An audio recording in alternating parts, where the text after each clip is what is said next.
नमस्कार, जनतंत्र टीवी देख रहे हैं आप। मैं हूं आपके साथ साहिल धुलिया। बुलेटिन की शुरुआत करेंगे। सीएम पुष्कर सिंह धामी ने युवाओं के प्रेरणा स्रोत स्वामी विवेकानंद की जयंती पर उन्हें नमन किया।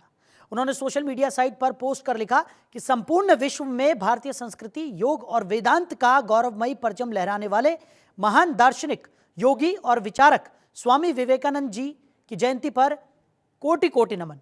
सीएम ने लिखा कि आइए हम सभी इस राष्ट्रीय युवा दिवस पर स्वामी विवेकानंद जी के उच्च आदर्शों और शिक्षाओं को अपने जीवन में उतारें और राष्ट्र निर्माण में सक्रिय रूप से योगदान देने का संकल्प लें।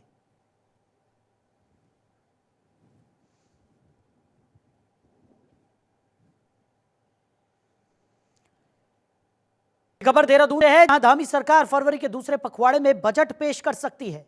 तो सरकार की ओर से सत्र की तैयारियां तेज कर दी गई हैं। सरकार के मुताबिक अब तक 40,000 करोड़ रुपए खर्च हो चुके हैं। इसमें 6,000 करोड़ रुपए पूंजीगत व्यय है। हालांकि अंतिम तिमाही चल रही है, जिसमें खर्च बढ़ता है। प्रदेश सरकार फरवरी के दूसरे पखवाड़े में बजट लाने की तैयारी कर रही है। 1 फरवरी को केंद्र सरकार का बजट पेश होने के बाद राज्य सरकार अपने बजट को अंतिम रूप दे देगी।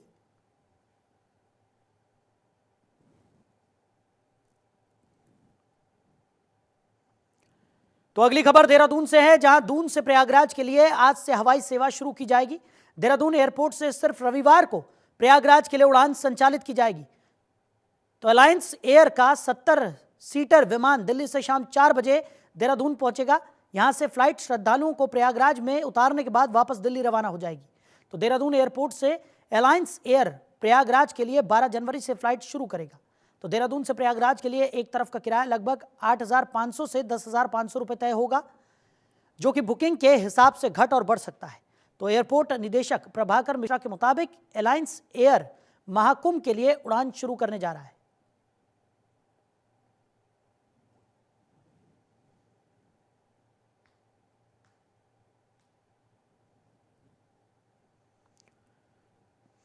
उधर उत्तराखंड में निकाय चुनाव को लेकर भाजपा ने स्टार प्रचारकों की सूची जारी की है। वहीं इनमें सबसे ज्यादा डिमांड यूपी के मुख्यमंत्री योगी आदित्यनाथ की हुई है। बीजेपी के प्रदेश प्रवक्ता कमलेश रमन के मुताबिक निकाय चुनाव के प्रचार के लिए सीएम योगी आदित्यनाथ के 2 कार्यक्रम मांगे गए हैं। उन्होंने कहा है कि जैसे ही तिथि तय होती है, वैसे ही उनके कार्यक्रम को भी मीडिया के सामने रखा जाएगा। हालांकि योगी आदित्यनाथ के उत्तराखंड पहुंचने की कोई ऑफिशियल जानकारी फिलहाल नहीं है, लेकिन प्रदेश अध्यक्ष महेंद्र भट्ट ने डिमांड लेटर भेजा है। बता दें कि निकाय चुनाव को लेकर सीएम धामी पहले से ही मोर्चा संभाले हुए हैं।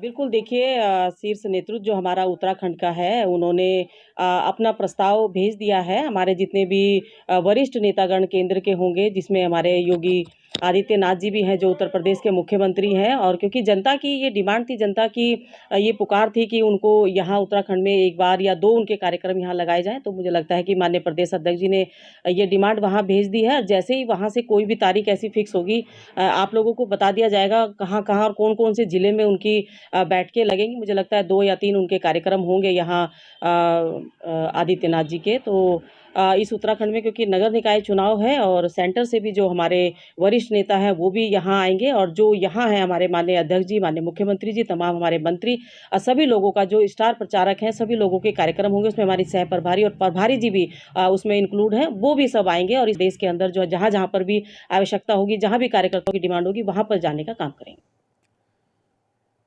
तो वहीं उत्तराखंड में जल्द यूसीसी यानी कि समान नागरिक संहिता लागू होने जा रही है, जिसके संकेत मुख्यमंत्री पुष्कर सिंह धामी द्वारा दिए गए हैं।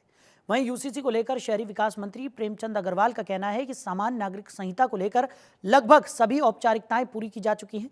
जनवरी महीने में इसकी तारीख का ऐलान भी किया जाएगा। तो उत्तराखंड यूसीसी लागू करने वाला पहला राज्य बनने जा रहा है, जिसकी चर्चा हर जगह हो रही है।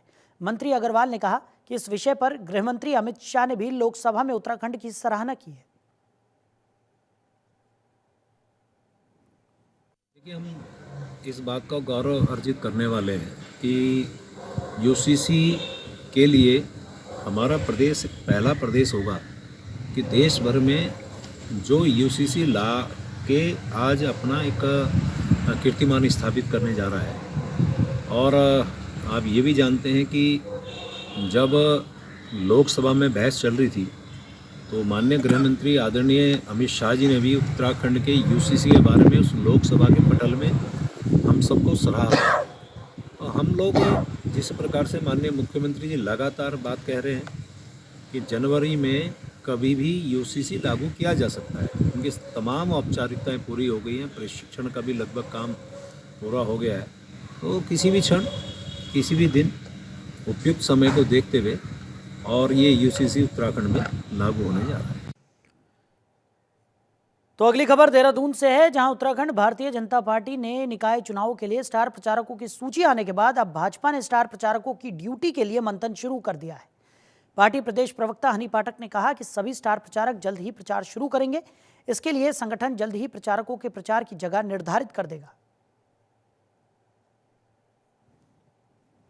देखिए, स्टार प्रचारक की जहां तक सूची की बात है तो भारतीय जनता पार्टी में जो भी चुनाव लड़ा जाता है उसकी एक पूरी रणनीति तैयार की जाती है, समन्वयक बैठाए जाते हैं, पर्यवेक्षक तैनात किए जाते हैं, स्टार प्रचारक भेजे जाते हैं। तो अभी स्टार प्रचारक की सूची जारी हुई है। अब जल्दी देखा जाएगा कि किस जिले में किस स्थान पर कौन से स्टार प्रचारक हमारे जाएंगे, और ये तय हमारा भारतीय जनता पार्टी का संगठन करेगा। और निश्चित तौर पर ये जो संगठन निर्णय लेगा उसी के अनुसार जनसभाओं की तैयारी करी जाएगी और वहां पर स्टार प्रचारकों को भेजा जाएगा।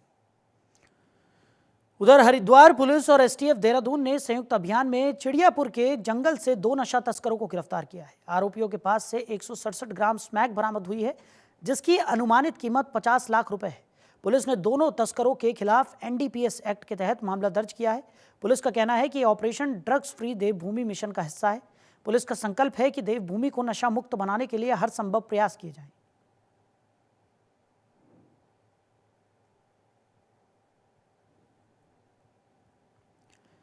तो हरिद्वार के निकाय चुनाव में पूर्व कांग्रेस विधायक हरक सिंह रावत ने शिवालिक नगरपालिका क्षेत्र में प्रचार प्रसार किया। उन्होंने नवोदय नगर में कांग्रेस प्रत्याशियों के समर्थन में प्रचार किया। रावत ने जनता से अपील करते हुए कहा कि कांग्रेस ही जनता की समस्याओं का समाधान कर सकती है और विकास के लिए प्रतिबद्ध है। उन्होंने कहा कि कांग्रेस के विजयी होने पर क्षेत्र में विकास कार्यों को नई गति मिलेगी। इस दौरान उन्होंने बीजेपी पर निशाना साधते हुए कहा कि वर्तमान सरकार जनता की उम्मीदों पर खरा उतरने में विफल रही है। मैंने आज शिवालिक नगर में जिस तरह महेश राणा जी का, महेश प्रताप राणा जी का और अपने पांडे जी जो पार्षद का चुनाव लड़ रहे हैं, इन लोगों का जो व्यवहार है यहाँ के लोगों के प्रति, जो बहुत लंबे समय से यहाँ लोगों के सुख दुख में ये शरीक हुए हैं, मैंने ये महसूस किया कि ये चुनाव शिवालिक नगर में कम से कम, इस नगर पालिका क्षेत्र में कम से कम, चुनाव पार्टी से ऊपर, क्षेत्रवाद से ऊपर, जातिवाद से ऊपर उठ के ये व्यवहारवाद पर और लोगों के दुख सुख का चुनाव बन गया है कि भाई जो हमेशा हमारे दुख सुख में बिना किसी पद के, बिना किसी उसके लालच के, जो हमेशा हमारे सुख दुख में सम्मिलित होता है, वो चाहे पहाड़ के लोग हैं, चाहे मैदान के हैं, अभी आपने देखा बिजनौर महासभा के लोग हैं, सब लोग आज एकजुट होकर आज दोनों के, हमारे नगर पालिका के प्रत्याशी राणा जी के पक्ष में और पार्षद पांडे जी के पक्ष में खड़े हैं। देखिए, बहुत सही बात क्या गए हैं माननीय मंत्री जी। ये किसी टाइम जो है किसी पार्टी का चुनाव नहीं हो रहा है। ये चुनाव निश्चित रूप से ईमानदारी या बेईमानी, शिष्टाचार या भ्रष्टाचार, इसके ऊपर चुनाव हो रहा है और इसकी पहचान जनता को करनी है। जिस तरह से पूरे 5 साल नगर पालिका का एक भ्रष्टाचार का केंद्र बनी रही, जिन जन सरोकारों को नगर पालिका के माध्यम से पूरा करना चाहिए था ईमानदारी के साथ, उनके अंदर तमाम कामों के अंदर भ्रष्टाचार हुआ है। हर कामों की जांच चल रही है, हर कामों के अंदर कोई ना कोई ऐसी त्रुटियां हैं कि जिनसे आज जनता परेशान है। उधर देहरादून नगर निगम प्रत्याशी वीरेंद्र पोखरियाल ने मस्जिद के बाहर खड़े होकर लोगों से उनको वोट देने की अपील की। इस पर भाजपा के मीडिया प्रभारी मनवीर चौहान ने कहा कि कांग्रेस हमेशा मुस्लिम तुष्टीकरण की राजनीति करती है। कांग्रेस के नेता मस्जिद में जाकर वोट मांग रहे हैं और भाजपा यदि उत्तर प्रदेश के मुख्यमंत्री को जनसभा में बुलाना चाहती है तो कांग्रेस के लोग इसका विरोध करते हैं। वहीं भाजपा के इस बयान पर पलटवार करते हुए कांग्रेस के पूर्व प्रदेश अध्यक्ष प्रीतम सिंह ने कहा कि हिंदू, मुस्लिम, सिख, ईसाई सभी लोगों से वोट मांगा जाता है। भाजपा के लोग भी मुस्लिम समाज में जाकर वोट मांग रहे हैं। भाजपा को सिर्फ हिंदू मुस्लिम की राजनीति करनी है।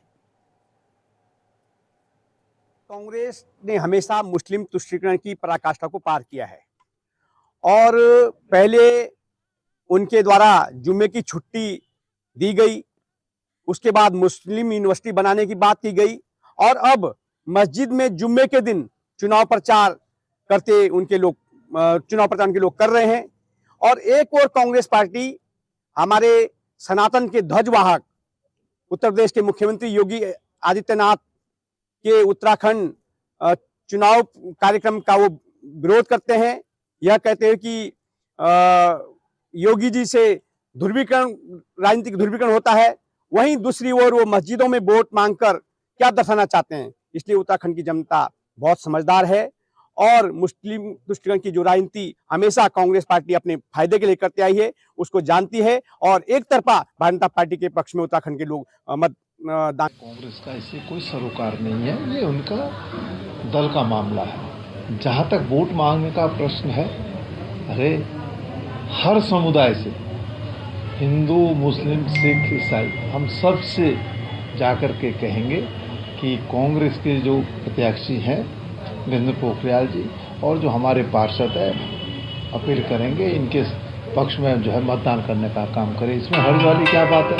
इसमें ऐसी क्या बात है कि जिससे जो है भाजपा के पेट में दर्द हो रहा है? क्या वोट मांगना गुनाह है?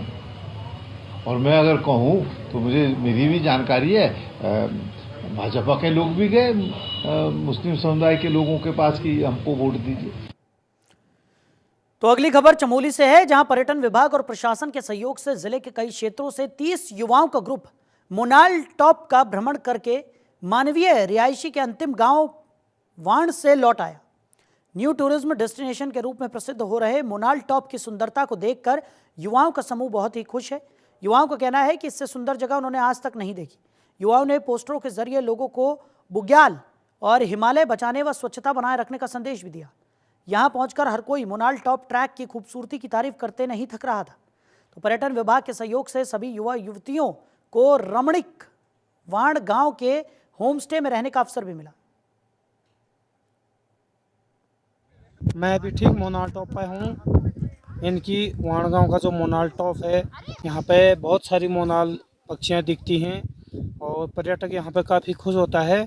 यहाँ पे पर्यटन विभाग द्वारा जो है मोनाल टॉप को विकसित करने के लिए कॉलेज का ग्रुप यहाँ पे लाया गया था और जिनको मैं डील कर रहा हूँ। यहाँ पे ठीक हाइट है 12,200 फीट, यानी कि 4,000 मीटर पे है ये मोनाल टॉप, यानी कि बेदनी की हाइट पे। और यहाँ पे खूब सुंदर दृश्य है। सामने नंदानगर घाट का दृश्य दिखता है, सारे गांव दिखते हैं। यहाँ से हमारे देवाल घाटी का सारा व्यू दिखता है, आली बुग्याल दिखता है, रूपकुंड दिखता है। और जो भी यहाँ पर टूरिस्ट आता है, मैं तो ये कहता हूँ कि ऐसा मनमोहक दृश्य देखने को आपको कहीं नहीं मिलेगा। और ज़्यादा से ज़्यादा लोग मोनाल टॉप आएँ और यहाँ की रोमांचक चीज़ों को चुरा कर ले जाएं। यहाँ पे काफ़ी बर्फ़ भी पड़ा हुआ है और अच्छा सीन दिख रहा है और बच्चे भी खुश नज़र आ रहे हैं। और मैं भविष्य में देश विदेश के ट्रैकरों से, यात्रियों से यही निवेदन करता हूँ, जो भी मोनाल टॉप आना चाहता है और यहाँ आकर के अपनी इस सुंदरता को ले जाएं और इस सुंदरता को ना भूलें। उधर रुड़की में 23 जनवरी को होने वाले मतदान को लेकर नेता वार्डों में जाकर लोगों से संपर्क करने में जुटे हुए हैं। वहीं कांग्रेस नेता गणेश गोदियाल ने कांग्रेस प्रत्याशी के समर्थन में चुनाव प्रचार किया। इस दौरान उन्होंने कहा कि कांग्रेस ने सभी निकायों में जिताऊ प्रत्याशियों को मैदान में उतारा है, जो कि जीत हासिल करेंगे। इस दौरान उन्होंने कार्यकर्ताओं से चुनावी चर्चा भी की। निकाय चुनाव में हमारी पार्टी ने जो सबसे ठीक हो सकता था उन प्रत्याशियों पर दांव खेला है, अपना उन्हें प्रत्याशी बनाया उन लोगों को।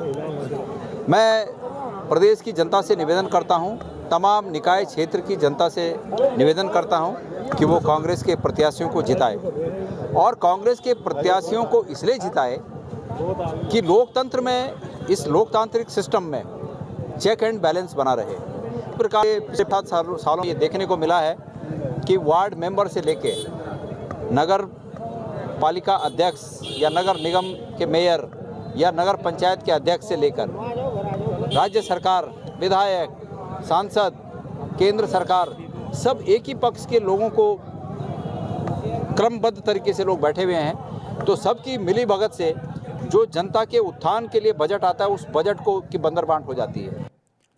तो हल्द्वानी के मिनी स्टेडियम में नैनीताल के मुख्य विकास अधिकारी अशोक पांडे ने 28 जनवरी से 14 फरवरी तक होने वाले 38वें राष्ट्रीय खेलों की तैयारियों को लेकर बैठक की। सीडीओ ने खेल विभाग को इवेंट कंपनी के साथ बेहतर समन्वय बनाते हुए कार्य में तेजी लाने के निर्देश दिए। बैठक में सीडीओ ने वेन्यू कार्यों के लिए नियुक्त इवेंट कंपनी और अधिकारियों से अब तक की गई तैयारियों की जानकारी ली। साथ ही इवेंट कंपनी ने उनके द्वारा किए जाने वाले कार्यों की जानकारी भी दी। खेलों की आज ये समीक्षा बैठक थी जिसमें हमारे इवेंट मैनेजर ने अपनी कार्य योजना प्रस्तुत की है। उनको ये निर्देश दिया गया है कि सभी जगह आप विजिट कर ले जहाँ जहाँ इवेंट्स हो रहे हैं, और उसके बाद 18 तारीख को उसका एक 3D मैप उनके द्वारा प्रस्तुत किया जाएगा। इसके अलावा विभागों की समीक्षा की गई कि विभागों को जो निर्देश दिए गए थे उसमें क्या क्या चीज़ें हो गई, क्या अभी बाकी है। तो कई जगह काम पूरा हो गया, कई जगह कार्य गतिमान है, तो सभी को निर्देशित किया गया है कि काम समय से पूर्ण कर लिया जाए। सर, जिस दिन मसाल जब निकली थी, मौली आई थी, उस दौरान अवस्थाएं काफ़ी रही देखने को मिली कार्यक्रम में। भविष्य में इस तरह की अवस्थाएं ना हो, खेल विभाग पर जो अनुभव दिख नहीं रहा है और इतना बड़ा इवेंट है, इसके लिए लगातार हम लोग समन्वय के साथ सभी विभाग बैठ रहे हैं और कोशिश कर रहे हैं कि जो भी कमियां आई हैं उससे हम सीख लें और आगे इस तरह की कमियां ना आए। तो अगली खबर हरिद्वार से है, जहां राष्ट्रीय खेलों की तैयारियों को लेकर समीक्षा बैठक आयोजित की गई। बैठक में मुख्य विकास अधिकारी ने तैयारियों से संबंधित दिशा निर्देश दिए। वहीं बैठक में बिना पूर्व सूचना के अनुपस्थित हो रहे अधिकारियों पर कार्रवाई की चेतावनी दी गई। बता दें कि अपर मुख्य अधिकारी जिला पंचायत के खिलाफ कार्रवाई करने के लिए शासन को पत्र भेजने के निर्देश भी दिए गए हैं। देखिए, जो नेशनल गेम्स जो है जो हरिद्वार में ऑर्गेनाइज हो रहा है, इसमें ध्यान में रखते हुए कई विभाग जो हैं, पेयजल है, पीडब्ल्यूडी है, विद्युत है, नगर निगम है, HRDA है, सभी विभागों को अलग अलग काम दिए गए हैं। पीडब्ल्यूडी का जो सड़क का काम है वो धरातल पर भी चल भी रहा है और उन्होंने कमिट किया है कि 22 तारीख तक हो जाएगा। विद्युत का काम भी है, वो भी समय अनुसार हो जाएगा। तो सभी विभाग को निर्देश कर दिया गया है, नेशनल गेम्स की रिक्वायरमेंट के अनुसार जो भी काम धरातल पर किए जाने हैं उसको तत्काल किया जाए, ताकि ससमय जो हमारा नेशनल गेम्स है उसको हम लोग अच्छे से उसको ऑर्गेनाइज कर सकें और बहुत सुंदर तरीके से पूरी सिटी को भी हम इस कार्रवाई के दौरान हम लोग उसको बना सकें। उधर उत्तराखंड में नशे के खिलाफ पुलिस का अभियान लगातार जारी है। इस अभियान को लेकर नशा तस्करों के खिलाफ लगातार कार्रवाई की जा रही है। पुलिस ने प्रेमनगर से 1 किलो 700 ग्राम से ज्यादा चरस के साथ तस्कर को गिरफ्तार किया है। वहीं थाना राजपुर से 38 ग्राम स्मैक के साथ 2 लोगों को गिरफ्तार किया गया है। तस्करों से स्मैक बेचने वाली रकम को भी जब्त किया गया है। नशे के कारोबार में लिप्त लोगों की हिस्ट्री शीट खोलने की तैयारी की जा रही है। अभियान लगातार चल रहा है, जो मुख्यालय स्तर से भी इसका मॉनिटरिंग की जा रही है। इसमें डेली जो ऐसे नशा तस्कर जो सक्रिय रूप से यहाँ पर हैं और खासकर जो अभी आगामी जो चुनाव भी है दृष्टिगत, उसके तहत भी जगह जगह हमारी चेकिंग चल रही है। और इसमें सूचना के आधार पर विभिन्न थाना क्षेत्रों में अभी हाल फिलहाल इसमें तस्कर ऐसे पकड़े गए, जिसमें थाना प्रेमनगर में भी 1 किलो से ज़्यादा चरस पकड़ी गई। साथ ही साथ अभी राजपुर थाने में भी 38 ग्राम स्मैक के साथ 2 तो गांधी के निवासी थे, उनको भी पकड़ा गया है और उनसे 10,000 से ज़्यादा रुपए जो उन्होंने बेचकर लिए थे वो भी बरामद हुए हैं। इस तरह का अभियान चल रहा लगातार और सभी थाना क्षेत्रों में इस तरह की कार्रवाई जो नशा में तस्करी में लिप्त है उन विरुद्ध एक अभियान के रूप में चेकिंग अभियान भी चल रहा है। जो हमारे मुखबिर उनको भी सक्रिय किया गया है। साथ ही साथ ऐसे लोग का डोजर भी बनाया जा रहा है जो लगातार इस तरह के अपराधों में लिप्त रहते हैं, खासकर नशा तस्करी में।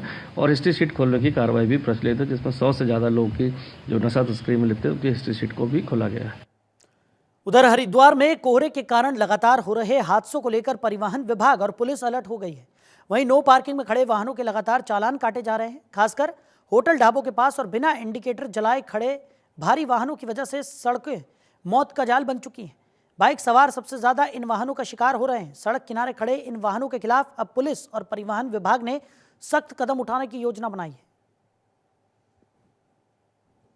पुलिस वैसे तो इस प्रकार के जो वाहन हैं उनके वाहन स्वामियों को और खासकर जो होटल स्वामी हैं जिनके सामने इस तरीके के वाहन खड़े होकर वो लोग चले जाते हैं, उनको लगातार हिदायत देते रहे हैं।